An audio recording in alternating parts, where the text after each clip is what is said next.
Guys, all signs pointing to the big man coming back, and I will be honest and frank with you. When it first happened against the Washington Wizards, my initial reaction was not good. I was a little bit concerned. It was great to see him walk off under his own power. Then the news that came out a few days later that it was only a relatively minor issue. So I'm just grateful that we're in a spot that we're talking about Joel Embiid, all signs pointing to him coming back on a basketball court for this season. For sure. I think when you see that the original report was that he would be reevaluated in 2 to 3 weeks. For that reevaluation to have come and gone, and for the answer not to be another reevaluation is another promising sign. Because I agree with you, he did go down hard, and it felt like probably everybody that was watching was assuming the worst. And luckily that was not the case. So as the terrible injury athlete of the podcast that I am, and having dealt with major injuries already, of course, when we see something like that with a big guy like Joel Embiid is at his size and the way that he went down, and we've seen him go down before, but this one just looked a little different, where the way he went down, and we're all happy. And him, first and foremost, he's happy that it wasn't, the worst that was assumed by many. And myself, not being one of them, but just, again, seeing how he went down, seeing how his leg went, but ultimately finding out that it was later a bone bruise out for a couple of weeks. That was great. Now, the only thing with the bone bruise part, this is the weeks version of how did it happen, is if you remember, and Lauren, you weren't around when I almost broke my ankle, but I had a bone bruise in my ankle, and I had a walking boot. And while I am only 5'6", and I don't weigh as close to what Joel Embiid weighs, at the time, my physician did say, I wish you would have just broken your foot because it was an easier heal than the bone. So I'm happy. I'm elated that things have worked out the way that Embiid's injury has, and the recovery, and the Sixers get him back for the stretch run of the second half of the season while they worry about the seeding and, of course, the playoffs in the very, very, very near future. And for the uninitiated out there, D, you are a recovering ACL patient. Almost a year Yes. now, a little bit more than a year? Or A little more than a year, almost 2 years. How about that? The pandemic just threw things off. So it was late May of 19, and surgery in June. And of course, I was rolling along, had a little setback where I had some knee scrape that had to go in there, and some scar tissue on my knee. I was also a little meniscus tear as well. So you know how we often talk about these things and how things play out.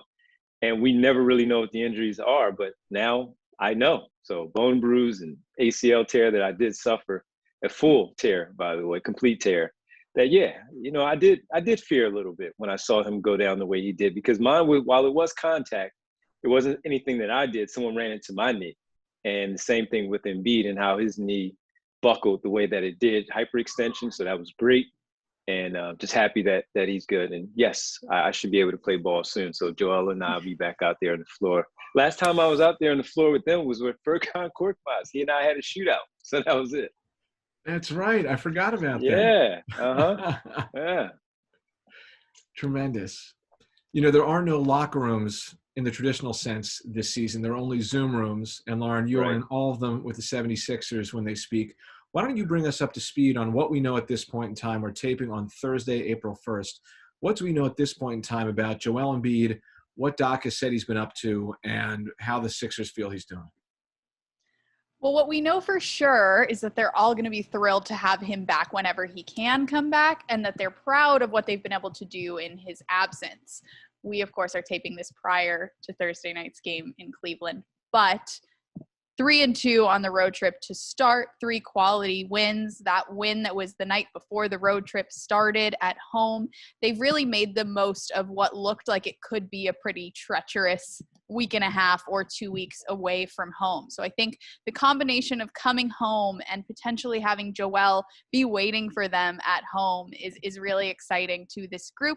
And of course, Doc Rivers has expressed that he gets daily updates about Joel Embiid's progress, that things have been going well as he's ramped up on-court activities.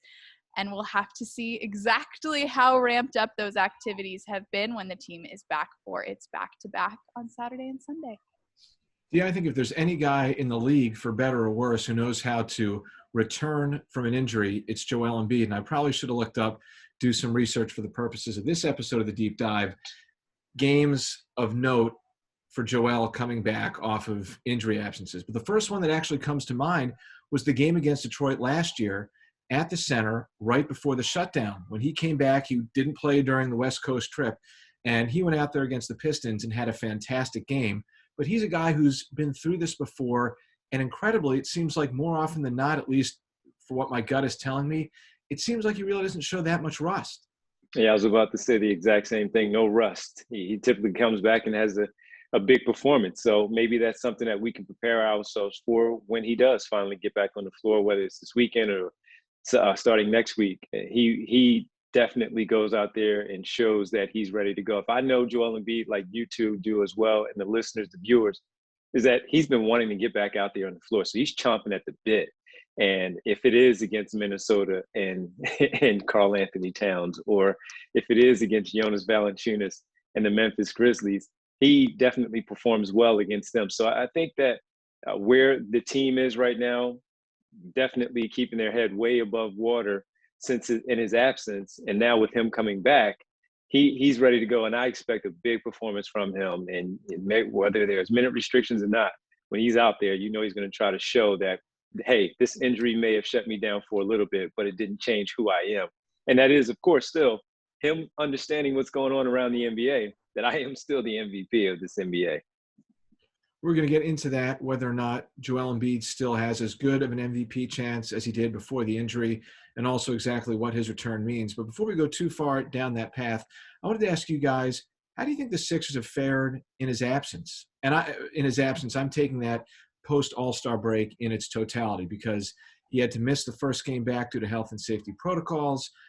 He played only 20 minutes against the Wizards, then went down with the knee injury. So I'm looking at this whole post-All-Star break stretch without Joel Embiid, essentially, as evaluating how we think, quote-unquote, they've fared. Lauren, how do you think they've done without him? Well, I remember when we went into the break, we looked at the games that were going to follow that came right out after the break, the stretch that the Sixers are now, let's say, halfway through, that terrible 20 days on the road out of 23 days. It's a really tough strength of schedule these first few weeks back. And I think that if you had told us that we were going to see the Sixers come out 500 halfway through that tough stretch, I think we'd feel pretty darn good about it. Maybe even with Joel Embiid in the fold, considering how much they were playing on the road. So for them to have gone over 500, still jockeying for that first seed in the East in Joel's absence, I think is really impressive. And I don't think enough people are talking about it. Obviously, a couple tough losses there on the road that sort of tarnished the thing that they had going. But when you zoom out and look at what they've done since the break, especially without Joel, I think it's been very impressive. I mean, Dee, they're 8-3. 8-3. That's a pretty darn good 11-game stretch. No question about it. Going into it, as you guys pointed out, you just looked at it and you say, okay, number one, we're looking at the 6-game road trip. That's going to be tough in and of itself. But then for him to go down and have to deal with everything before you even hit the road and trek out west, they were winning. They were doing it in different ways, different styles, and you had different people standing up with the top performances, from Shake Milton to Furkan Korkmaz, Tony Bradley, who's now moved on. But thank you, Tony, for all the great work that you did, Dwight Howard, and the usual suspects in Tobias Harris and Ben Simmons as well, not to exclude Danny Green and Seth Curry. But they did this as a team. This was a complete team effort into making sure that, again, they kept their heads way above water in his absence, with the best player being out, and maintaining that number one overall seed in the Eastern Conference. Now, since we are taping this early in the day on April the 1st, that we know at this point that Brooklyn has a half game up on the 76ers in the standings. But that's pretty darn good, considering that you just talked about an 8-3 record. And Lauren, you was talking about splitting, 500 on this 6-game road trip with the 4 out west. And while you have had some things go your way with Golden State and Los Angeles Lakers missing their 2 best players in Steph Curry and LeBron James, sometimes that happens. And that's just the nature of the schedule and how things play out in an NBA season. So where they are right now, to be in the position that they have been in without Joel Embiid, 8-3, Celtics, as you pointed out, that's tremendous. I mean, this guy's been great. So for them to play the way that they've been playing without him, it works for me. This one works for me. Now, when he comes back, and you have these, if he does come back over the weekend, you have the 2 games at home, then you have to go back on the road for another 4. Then we'll start another, next 6 or next 10 that we look at in there, and how we evaluate how we want them to play over the next few weeks as we prepare for mid-May and start of the playoffs. When you look at that 8-3 stretch without Joel Embiid on the whole, there are a few things that stood out to me. One, I think there's some guys who elevated their level of play from what we saw before the AllStar break, and we've talked about this. Tobias Harris has maintained an excellent level of play. He's averaging 22 points per game since the break. But then there's also guys like Danny Green. I think at the start of the road trip, the game against the Knicks, the game actually before that against the Kings, Golden State, a big late shot. Then obviously his 28-point performance against the Lakers, really helpful to the Sixers. Matisse Thybulle doing a little bit more offensively, knocking down some shots. Furkan Korkmaz scoring at a higher percentage. A good game here and there from Shake Milton. Dwight Howard, yes, he's been ejected twice, but also dominating the glass, helping the Sixers do something on the rebounding side of things in the absence of Joel Embiid. The Sixers, I think they've made their shots. They're the 7th best three-point shooting team since the All-Star break.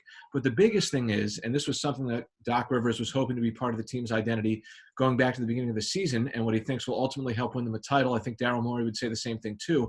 They're playing great defense. They're the number 1 rated defensive team in the league since the All-Star break. Doing that without their anchor, Joel Embiid. And I think that is such a huge reason and really encouraging to see that they haven't really dropped off, with the exception of save the Denver game, on that end of the floor without him. And it speaks to the improvement that the players around that anchor have shown on the defensive end. We talk about Ben Simmons on defense. We talk about Matisse Thybulle on defense. I don't know if we talk enough about how good Tobias Harris has gotten on that end, about how good Danny Green remains on the defensive end. We've seen good stuff from Seth, from Furkan. These guys really have stepped up on defense. I shouldn't forget Dwight Howard, of course, when you list defenders that are showing some of their best stuff over the last couple of weeks. But without Joel Embiid, someone had to pick up the slack on defense. And we've seen lots of players pick up that slack in a level that's maybe even higher than it was prior to the break. So defense on this team, offenses, beware when Joel comes back if you're not already a little bit scared of what this team can offer on that end. It's supposed to be the calling card for how they win this season, and they've kept it going. And once again, they've done it in a different way. You've seen a lot of more help. The switching has been there. Of course, meeting at the rim with Dwight Howard, a few blocks that stand out, like before he was ejected, the Montrezl Harrell one against the Los Angeles Lakers. That one's highlighted, and a few others where they've just done a phenomenal job. Julius Randle's block, yeah, absolutely. So this has been a really good, and I just keep stressing it, just a team effort on how they got this one done, not just with the 8-3 record overall, but just making sure that they clamp down defensively and just be those dogs out there that you need without that guy who's going to protect the paint the way that Joel Embiid has, where he's talked about often as one of the best two-way players in the NBA. So I like what they've done. Dan Burke deserves a lot of credit, of course, on the defensive side of how he's changed things around a little bit with the team, minus Joel Embiid. So they have to keep that going in order to get to where they want to go. Now we segue. And sooner rather than later, Joel Embiid figures to be back in a 76ers uniform, doing a little bit of a reset. Let's just show some hands here. I will report the tally because this is an audio medium, of course. Show of hands, Joel Embiid MVP before he went down to injury. Yep. All right, so that's a clean sweep. All three of us felt like Joel Embiid was the MVP of the league before his injury. What each of you can pick, maybe one thing, stood out the most to you? What did you like the most about the way he was playing before he went down? Oh, man.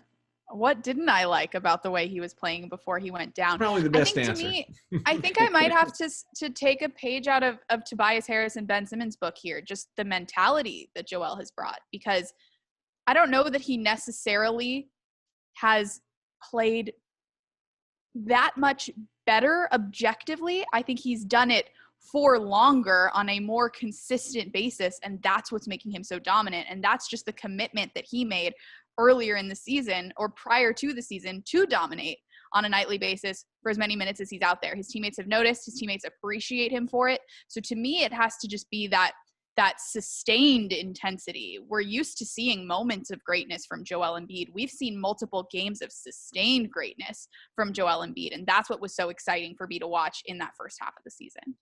For me, it was the decisiveness on the offensive end, where oftentimes, even with Tobias Harris, where Doc Rivers has spoken about making the decision very quick. Not only was that for Tobias Harris, it was also Embiid, especially when those double teams came on the low block. He wasn't indecisive. He made up his mind very quickly, whether it was face up, back to the basket, getting rid of the basketball, repost, get the ball back and go to work. He had an idea. He had a plan, and it worked. And that's why many have talked about him, and him included, where he would say, I just want to be dominant. He always talked about it. And after a while, it was just go out there and be dominant. And that's exactly what he did, because he was decisive with what he wanted to do with the basketball. He knew that his opponent was going to suffer, and it would ultimately help the team with the overall success. So that was it for me, decisiveness.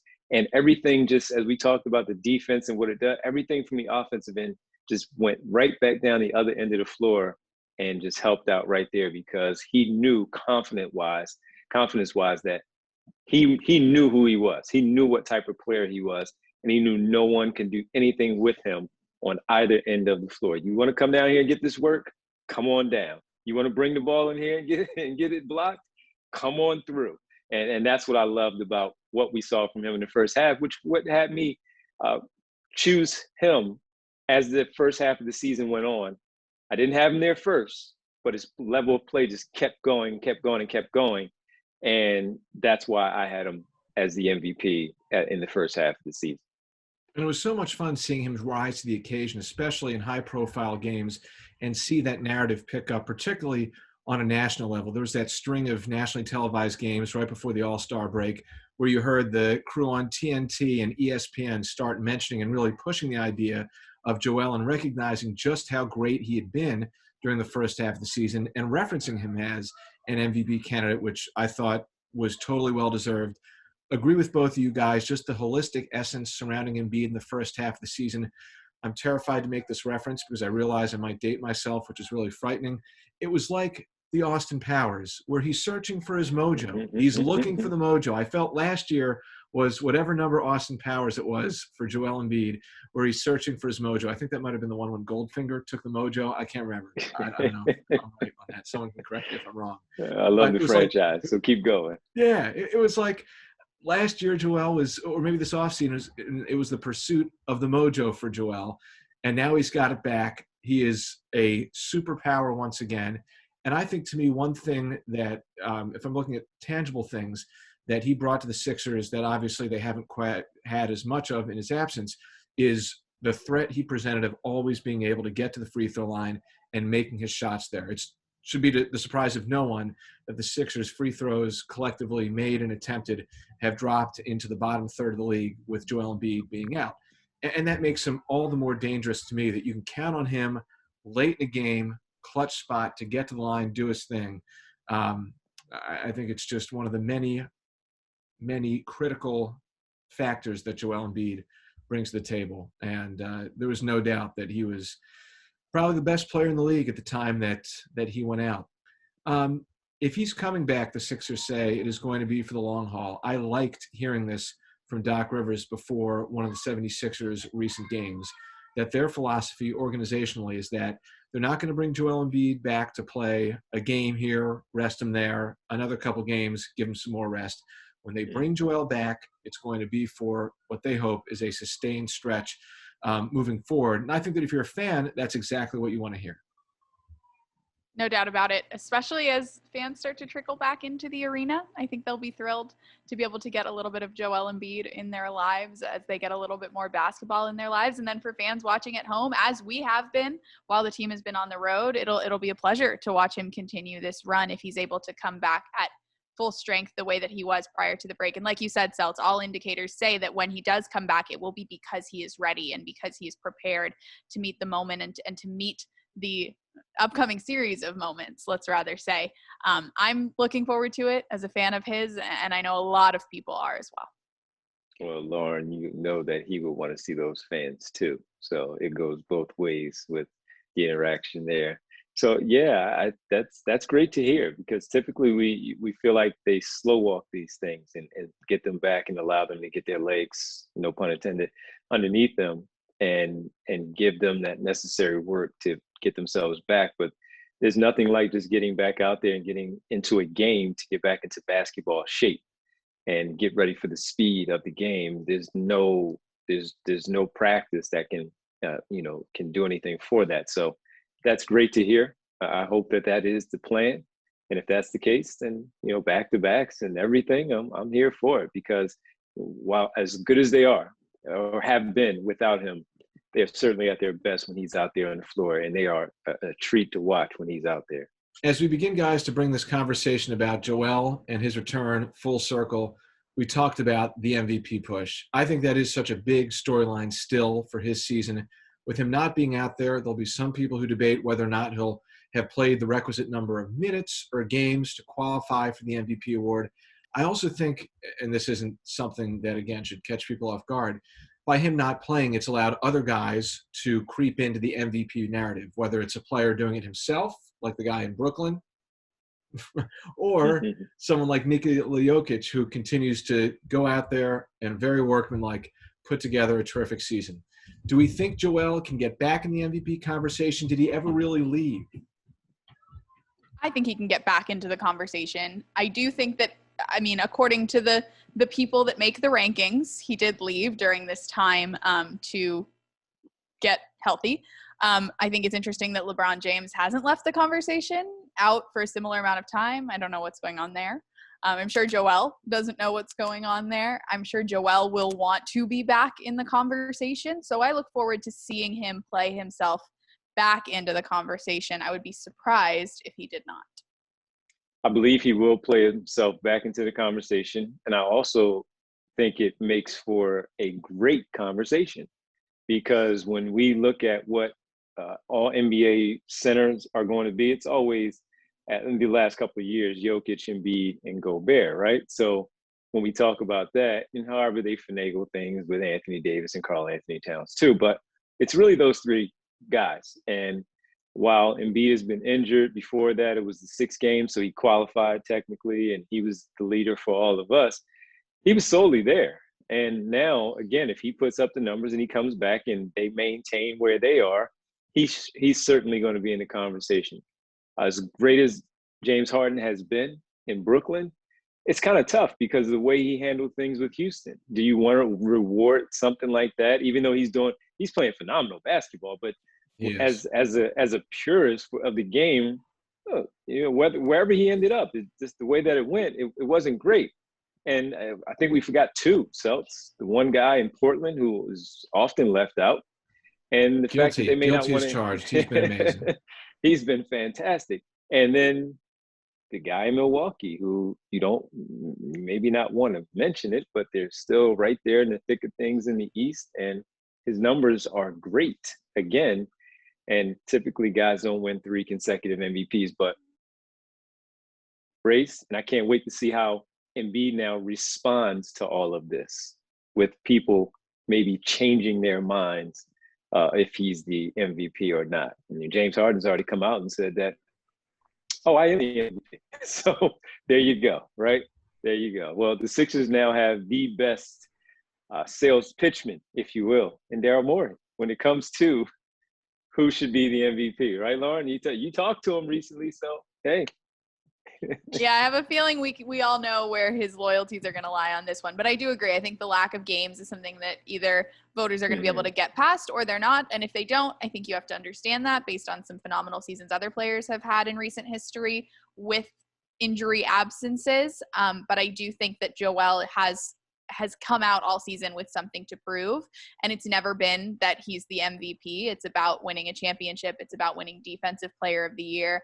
I think those are the things that are going to continue to drive him. And if he can get back at least into the conversation for MVP, I think that's an accomplishment when you consider the fact that he did have to miss quite a few games. To even still be a part of the conversation is a big deal.